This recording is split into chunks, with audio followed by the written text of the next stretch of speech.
என் தங்கப்பிள்ளையே, மீண்டும் ஒரு அதிசக்தி வாய்ந்த விடியலில் என் குழந்தையை சந்திக்க வந்திருக்கின்றேன். இன்று மாசி மகத்தோடு வந்திருக்கின்ற பௌர்ணமி.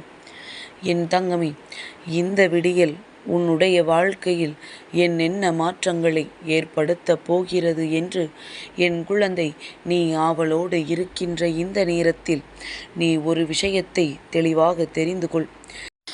என் தங்கமே, மாசி மாதத்தில் வரும் பௌர்ணமியுடன் மகம் நட்சத்திரம் இணைந்து வருகின்ற நாளையே மாசி மகமாக கொண்டாடுகின்றோம். பொதுவாக எந்த ஒரு விரத நாளும் ஒரு குறிப்பிட்ட தெய்வத்திற்கு விரதம் இருந்து வழிபட்டு பயன் பெறுவதற்கான நாளாகத்தான் இருக்கும். ஆனால் மாசி மகம் என்பது அனைத்து தெய்வங்களையும் முன்னோர்களையும் வழிபட்டு பித்ரு கடன் நிறைவேற்றுவதற்கும், புனித நீராடுவதற்கும், திருத்தலங்களுக்கு சென்று வழிபடுவதற்கும், பிரச்சனைகள் தீர்வதற்கு, பரிகாரங்கள், பிரார்த்தனைகள் ஆகியவை செய்வதற்கும் ஏற்ற சிறப்பான நாளாக கருதப்படுகின்றது. என் தங்கமே, இதனால் பிரச்சனைகள் தீர வேண்டும் என்று நினைப்பவர்களும், தெய்வத்தினுடைய ஆசியினை முழுமையாக பெற வேண்டும் என்று நினைப்பவர்களும், முன்னோர்களின் ஆசியை பெற வேண்டும் என்று நினைப்பவர்களுக்கும் இன்று ஏற்ற நாள் என்பதனை நீ புரிந்து கொள்ள வேண்டும். என் குழந்தையே, இன்று கிரிவலம் சென்று வழிபடும் வழக்கம் இருக்கின்றது. என் குழந்தையே, நான் உன்னிடத்தில் வாழ்க்கையில் மிகவும் முக்கியமாக சொல்லிக் கொண்டிருக்கின்ற ஒரு விஷயம் என்ன தெரியுமா? உனக்கு குழந்தை பாக்கியம் இல்லை என்றாலும், செல்வம் சேர வேண்டும் என்று சொன்னாலும், வறுமை நீங்க வேண்டும் என்றாலும், உன்னுடைய பாவங்கள் சாபங்கள் எல்லாம் விலக வேண்டும் என்றாலும், இந்த மாசி மகம் நாளில் என் குழந்தை, நீ ஏதாவது ஒரு ஆற்றிலோ, குளத்திலோ, கடலிலோ நீராட வேண்டும். நிச்சயமாக அது உனக்கு கங்கையில் நீராடிய அந்த புனித தன்மையை கொடுக்கும் என்பதனை மறந்து விடாதே. என் குழந்தை, உன் வாழ்க்கை இன்றோடு முடியப் போவது கிடையாது. என் தங்கமே, நாளை என்ற ஒன்று உனக்காக நிச்சயமாக இருக்கின்றது என்பதனை நீ புரிந்து கொள்ள வேண்டும். உன் வாழ்க்கையில் எந்த ஒரு கஷ்டங்கள் வந்தாலும் அதை எல்லாவற்றையும் உடைத்தெறிவதற்கு ஏதாவது ஒரு வகையில் தெய்வம் உனக்கு உதவிகளை செய்வார்கள் என்ற நம்பிக்கையோடு நீ ஒவ்வொரு நாளையும் தொடங்க வேண்டும். இந்த நாள் இப்படி ஆகிவிடுமோ, அப்படி ஆகிவிடுமோ என்று யோசிக்காமல், எந்த நாளாக இருந்தாலும் நமக்கு அந்த நாளில் நல்ல விஷயங்கள் கைகூடி வரும் என்று மட்டும் நீ சிந்தித்தால் போதும். உன்னுடைய சிந்தனைகள் தெய்வத்தை உன் அருகில் வர வைக்கும் என்பதனை நீ ஒருபொழுதும் மறந்து விடாதே. எதை நினைத்து உனக்குள் வாட்டம், எதை நினைத்து உனக்குள் ஏக்கம் என்பதனை ஒரு முறை நீ சிந்தித்து இந்த வராகி முன்னிலையில் நீ வந்து பார். என் தங்கமே, என்னை காணும் பொழுதே ஏறக்குறைய உன்னுடைய பிரச்சனைகள் எல்லாம் பாதி தீர்ந்துவிடும். என் தங்கமே, நீ பணிவை தேடினால் அதிகாரம் தானாகவே உன்னிடம் வந்து கிடைக்கும். நீ அதிகார தோரணையோடு திரிந்தால் பணிவென்பது மற்றவர்களுக்கு உன்னிடத்தில் இல்லாமலேயே போய்விடும். நீ பொறுமையை தேடினால் வெற்றி என்பது உனக்கு வந்து கிடைக்கும். நீ அன்பை தேடினால் நல்ல உறவு உனக்கு கிடைக்கும். நீ நல்ல எண்ணங்களை தேடினால் நல்ல வாழ்க்கை உனக்கு கிடைக்கும். என் தங்கமே, இந்த வாழ்க்கையில் தேடாமல் எதுவும் கிடைப்பதில்லை என்பதனை புரிந்து கொள். மாற்றம் வேண்டும் என்றால் உன்னுடைய முயற்சியை நீ மாற்ற வேண்டும். இல்லை என்றால் உன்னுடைய முயற்சியை நீ கூட்ட வேண்டும். இப்படி செய்யும் பொழுது மாற்றம் தானாகவே வந்துவிடும்.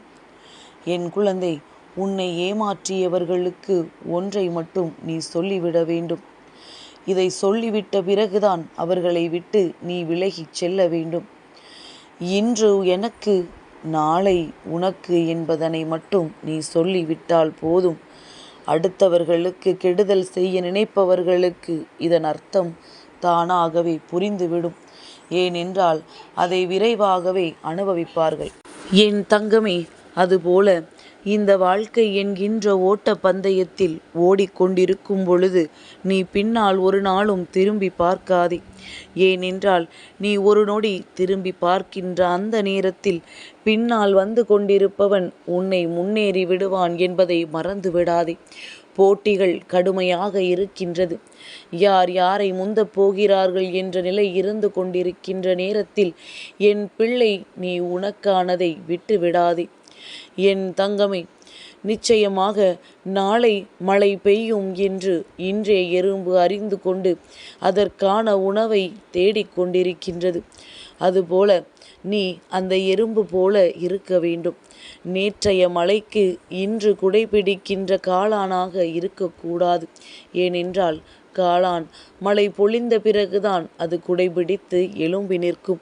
என் தங்கமே, இதை உதாரணமாக எடுத்துக்கொண்டு உன்னுடைய வாழ்க்கையில் என்றென்றைக்குமே எந்த ஒரு சூழ்நிலையுமே முன்கூட்டியே தெரிந்து கொள்ளக்கூடிய எறும்பாக இருந்து உனக்கானவற்றை நீ தேடிக்கொள்ள வேண்டும்.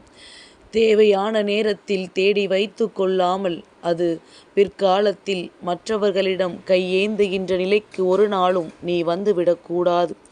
என் தங்கமே, உன்னுடைய மனநிலை என்னவாக இருக்கின்றது என்பதை பற்றி யோசிப்பதை நிறுத்திவிட்டு அடுத்தவரினுடைய மனநிலையில் இருந்து நீ யோசித்து பார்க்க வேண்டும். அப்படி யோசித்து பார்ப்பாயானால் எல்லாமே உனக்கு சரியாகத்தான் நடக்கும். என் குழந்தை, ஒரு நாள், ஒரு மணி நேரம், ஒரு நிமிடம் போன இவை மீண்டும் திரும்ப வந்து விடாது. அதனால் கோபத்தை முதலில் தவிர்த்து விடுங்கள். சண்டைகளை தவிர்த்து விடுங்கள். அன்பாக பேசி மகிழ்ச்சியான வாழ்க்கையை பகிர வேண்டும். இந்த வாழ்க்கை மிகவும் அழகானதல்லவா? வாழ்ந்து மற்றவர்களையும் வாழவிட வேண்டும். யாருக்கும் எந்த ஒரு கெடுதலையும் ஒரு நாளும் செய்து விடாதே. கடுமையான பாதை என்று சொல்வதற்கு இங்கு எதுவும் இல்லை. நீ பாதையை மாற்றிக்கொள்ளாதே. பாதை குறித்து உன்னுடைய பார்வையைத்தான் நீ மாற்ற வேண்டும். இதில் நம்மால் செல்ல முடியும் என்ற நம்பிக்கை உனக்கு வேண்டும். என் தங்கமே, நீ எத்தனைதான் அம்மா சொல்வது போல மற்றவர்களிடத்தில் பணிவாக இருந்தாலுமே எல்லா இடத்திலும் நீ பணிவாக இருந்து விடாதே. ஏனென்றால் பணிவிற்கும் அடிமைக்கும் வித்தியாசம் நிறைய இருக்கின்றது. பணிவோடு இருப்பது வேறு, மற்றவர்கள் பேச்சினை கேட்டு அவர்களுக்கு அடிமையாக இருப்பது வேறு. என் தங்கமே, பணிவை காட்டு. அடிமைத்தனத்தை ஒரு நாளும் நீ ஏற்றுக்கொள்ளாதே. என் பிள்ளை, நீ இத்தனை நாட்கள் பொறுத்ததற்கு பலன்கள் நிச்சயமாக கிடைக்கும். என் தங்கமே, உன்னுடைய உண்மையான அன்பினை பற்றி தெரியாதவர்களிடத்தில் ஒரு நாளும் உன்னுடைய கோபத்தை நீ காட்ட வேண்டாம். ஏனென்றால் அவர்களுக்கு தெரியாதல்லவா நீ காட்டுகின்ற உன்னுடைய கோபம் கூட அன்புதான் என்று. என் தங்கமே, புரியாதவர்களுக்கு புரிய வைக்கத்தான் இத்தனை நாளும் உன்னுடைய நல்ல நேரத்தை வீணடித்து விட்டாய் என்பது இப்பொழுதாவது உனக்கு புரிகின்றதா? என் தங்கமே, உனக்கு மற்றவர்களுக்கு உன்னை பற்றி புரிய வைத்து கொண்டிருப்பதை விட உன்னுடைய கனவுகளை எல்லாம் மெய்ப்பட வைக்க வேண்டிய வேலை அதிகமாக இருக்கின்றது. கனவுகள் மெய்ப்பட வேண்டும் என்றால் கடினமாக உழைக்க வேண்டும். காட்சிகள் கண்ணின் முன்னால் பிம்பங்களாய் தோன்றினாலும் நீ நினைத்தால் நிச்சயமாக ஒரு நாள் நிழல் கூட நிஜமாக மாறிவிடும் என்பதை புரிந்து கொள்.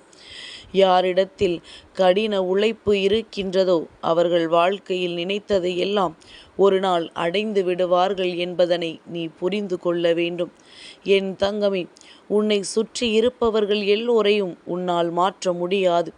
ஆனால் யார் உன்னை சுற்றி இருக்க வேண்டும் என்பதை நிச்சயமாக உன்னால் தீர்மானிக்க முடியும். தேவையில்லாதவர்களுக்கெல்லாம் வாழ்க்கையில் இடம் கொடுத்துவிட்டு அதன் பிறகு என் பிள்ளை நீ வேதனைப்பட்டு கொண்டிருக்காதே. இன்றைய நாளை சிறப்பாக வாழ கற்றுக்கொள். ஏனென்றால் நாளை என்பது விதியின் கையில் இருக்கின்றது என்பதனை நீ புரிந்து கொள்ள வேண்டும். என் தங்கமே, கிடைத்தது வெற்றி என்றால் தோற்றவருக்கு ஆறுதல் கூறு. கிடைத்தது தோல்வி என்றால் வென்றவரிடத்தில் அறிவுரை கேளு. இதில் எந்த ஒரு தவறும் கிடையாது. என் தங்கமே, இந்த நாள் உன் வாழ்க்கையில் நீ நினைத்ததை விடவும் அதிசக்தி வாய்ந்த அற்புதங்களை கொடுக்கும். தெய்வங்களை வணங்கி உனக்கானவற்றை அவர்களிடத்தில் இருந்து நீ பெற்றுக்கொள். உன்னுடைய முன்னோர்களின் வழிபாடு, பித்ருக்களுக்கு நீ செய்கின்ற வழிபாடுகள் எல்லாமே உனக்கானவை எல்லாவற்றையும் உன்னிடத்தில் கொண்டு வந்து சேர்க்கும். என் தங்க பிள்ளைக்கு இந்த வராகி அம்மாவினுடைய ஆசீர்வாதங்கள் எப்பொழுதும் உண்டு.